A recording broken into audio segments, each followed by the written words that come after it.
are young, those who have chosen to keep our country secure, to give up everything to include their life if necessary. And we honor him and those who are coming after him. Ms. Corporal Campos. Go. Mr. Campos.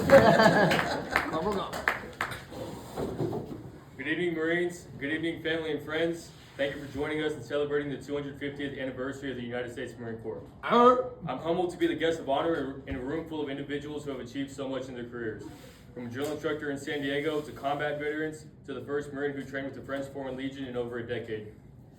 From corporals to gunnies to chief warrant officers, there is no shortage of knowledge or experience of the Marine Corps in this room. I can't tell anybody anything they don't know or haven't already heard. With that said, I'll talk a little bit about myself, the one thing I do know the best. As a kid in a Marine Corps family, I naturally thought about one day following in the footsteps of those I was raised by. Even though I didn't know what the job entailed, I knew I wanted to be like my uncles. As time passed, I grew older and the feeling faded. Not because I still didn't look up to my family, but because I felt I was not the type that was cut out for it. I wasn't disciplined, I wasn't mentally strong, and I cared too much about my own future. That wasn't until I was laying in bed one day watching a video. In the video, it showed the newly controlled Afghanistan, which was captured and controlled by the Taliban, nearing the United States' withdrawal of the country in 2021. The people of Afghanistan were stripped of basic human rights and forced to obey an enemy that we had been fighting for 20 years up to this point. I saw this as completely unacceptable. I told myself this type of injustice is inexcusable and someone should be doing something about it. Although I had never seriously considered enlisting, I knew I couldn't stand on the sideline with good conscience while this was a reality.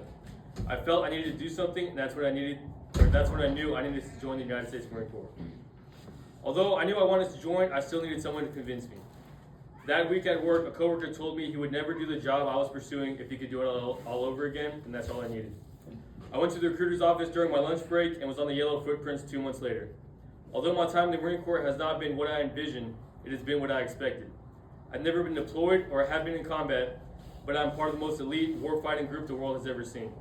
I'm proud of the legacy of those who have come before me, and I intend to preserve it and strengthen it. I now, more than ever, appreciate this family and what they have sacrificed for this country and for their loved ones sitting to the left and right of them.